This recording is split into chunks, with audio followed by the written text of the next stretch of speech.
Ces voûtes rappellent l'apport de l'architecture religieuse, et particulièrement des cathédrales, aux innovations architecturales du Moyen-Âge. Les équipes de Guédelon en ont visité plusieurs pour décrypter les méthodes des bâtisseurs, notamment celle de Bourges, à 90 km du château, édifié à la même période. Les maçons de l'époque y ont rencontré d'incroyables défis. C'est immense. Hein. Ouais, et le coffrage pour les voûtes, là, ça va être gigantesque aussi. Parce qu'on n'a pas de trou de boulin dans les colonnes. Il faut partir du pied. Ah oui. Pourquoi les hommes ont-ils repoussé si loin les limites de la construction? Comment ont-ils donné naissance à la croisée d'ogives? Il faut se replacer dans un contexte où les villes sont en pleine effervescence. La cathédrale a ce rôle d'être l'édifice qui va réunir toute la population d'une ville et donner sens à la ville. Et chacun va vouloir avoir la plus belle cathédrale. On va vers une performance, vers l'élévation, on va vers le ciel.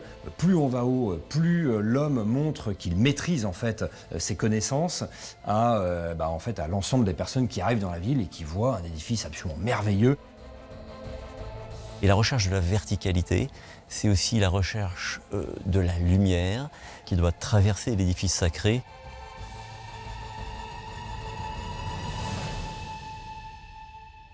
Mais cette quête de la lumière pose un problème fondamental aux maçons. On ne sait construire jusqu'ici que des voûtes en berceau ou des voûtes d'arêtes, épaisses, lourdes et qui pèsent fortement sur les murs. On les perce peu pour laisser entrer la lumière car cela fragilise la structure qui risque de s'effondrer. La voûte à croisée d'ogives résout le problème en faisant porter le poids de la voûte aux ogives qui concentrent ensuite les poussées sur les seuls piliers. Les voûtes s'affinent et deviennent moins lourdes. On peut désormais ouvrir les murs pour laisser entrer la lumière sans les fragiliser. Tout cela permet peut-être pour la première fois dans l'histoire de l'architecture de se passer du mur d'empilement, du mur épais. On change et on est dans une architecture d'ossature.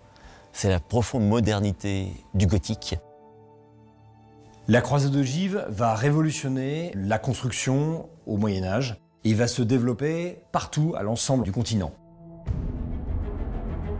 C'est la raison pour laquelle on finit par la retrouver sous des formes si différentes, dans l'architecture massive d'un donjon comme Guédelon, ou dans les voûtes aériennes des cathédrales, simplement recouvertes d'un fin voile minéral.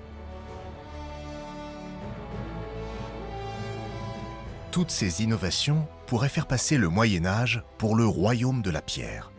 Pourtant, le bois y joue aussi un rôle majeur, comme en témoigne la charpente de la cathédrale de Bourges.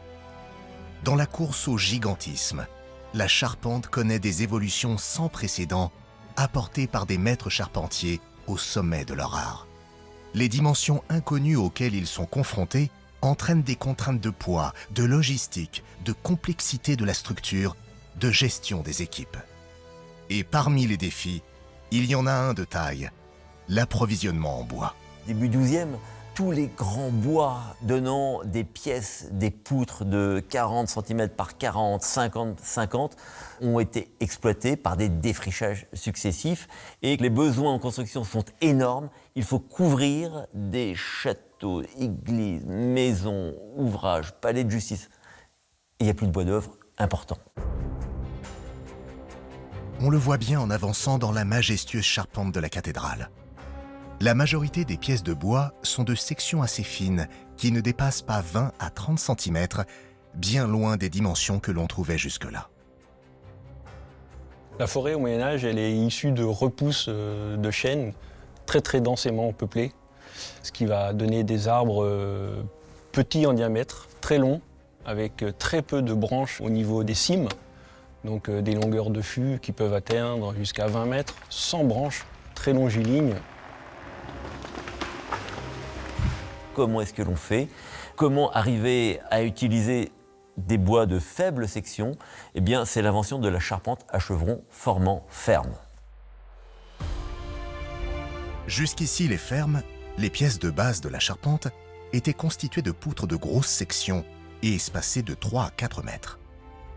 Elles accueillaient des pannes, des supports longitudinaux sur lesquels on fixait une série de chevrons permettant la couverture du bâtiment. La charpente à chevrons formant ferme se passe des pannes en multipliant des fermes de plus petites sections qui servent directement de chevrons. Elle alterne des fermes principales dont la base est fermée et des fermes secondaires dont la base est ouverte. Cette structure est bien adaptée aux cathédrales car elle répartit le poids de la charpente de manière beaucoup plus homogène sur les murs que le système à pannes qui crée des points de compression et donc de fragilité. Sa pente plus prononcée permet aussi d'exercer une poussée plus verticale sur les murs et donc de les amincir. C'est cette technique qui a été utilisée dans le logis du seigneur de Guédelon. Au-delà de sa forme élégante, elle est très performante car elle utilise au mieux les propriétés du bois. Ici, chaque pièce de charpente est en fait un arbre dont on garde le cœur au centre de la poutre. Le fait d'utiliser des petits bois et de faire une pièce de charpente par arbre, que ce soit pour des châteaux ou des cathédrales, on aura une très très bonne résistance mécanique plutôt que d'utiliser un gros chêne et en faire 4 pièces dedans où là on va trancher les fibres et en perdre énormément en résistance. Si la charpente de certains grands monuments médiévaux a traversé les siècles, c'est en partie grâce à cette technique. C'est aussi grâce aux soins apportés à l'équarrissage. Cette phase de préparation du bois consiste à en retirer la partie superficielle et fragile pour lui donner une forme rectangulaire. Et au Moyen-Âge, on la réalise à la hache et non pas à la scie. Pour le bois, c'est mieux de travailler à la hache parce qu'on va refermer les canaux du bois, ce qui va éviter l'intrusion, la pénétration des bactéries et des champignons. Alors qu'avec la scie, il se produit un arrachement qui ouvre les bois et la surface, elle va être plutôt un peu comme une éponge. Donc ça aspire tout, l'eau, les champignons, les bactéries. Cette phase d'équarrissage est réalisée dans les 2 ans qui suivent l'abattage, quand le bois n'est pas encore sec et plus facile à travailler. Après le dégrossissage à la hache, les finitions se font avec un outil plus précis, la dauloire. La hache, en fait, on a une forme symétrique de chaque côté.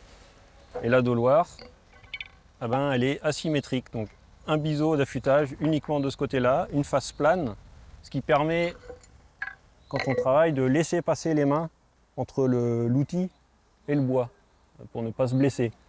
Et avec cette face plane aussi, on obtient une meilleure finition, un meilleur état de surface. Un charpentier équarrit les 4 faces d'1 mètre de poutre en 1 heure. Pour l'ensemble de la charpente du logis, cela a correspondu à 3 mois de travail pour 2 ouvriers. Les charpentiers du Moyen-Âge sont au plus près de la forêt et utilisent au mieux ce qu'elle leur propose. Les arbres courbés ne sont pas rejetés, mais au contraire, recherchés pour certaines pièces. On a besoin de pièces courbes. Dans une ferme, le A que forme la charpente, ça peut être une pièce de contreventement dans la ferme. Et ce sera beaucoup plus résistant d'avoir une pièce courbe dans la forme de l'arbre qui correspond à nos besoins. On gagne vraiment en résistance mécanique. Plutôt que de choisir un arbre beaucoup plus gros et de couper le fil, donc de couper sa force mécanique pour obtenir une pièce courbe qui, dans le temps, va bouger, va se déformer. Tout un ensemble de pièces sont ainsi préparées par les charpentiers. Mais comment s'y retrouver quand vient le moment d'assembler une charpente de cathédrale à la complexité extrême? Sur une cathédrale, on va avoir peut-être 150 ou 200 fermes.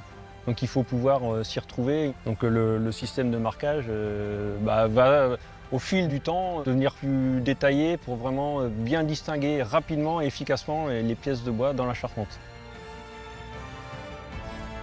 Grâce au déplacement des équipes d'un chantier à l'autre, c'est un système utilisant jusqu'à plusieurs milliers de signes qui se répand sur le territoire à l'époque de Guédelon.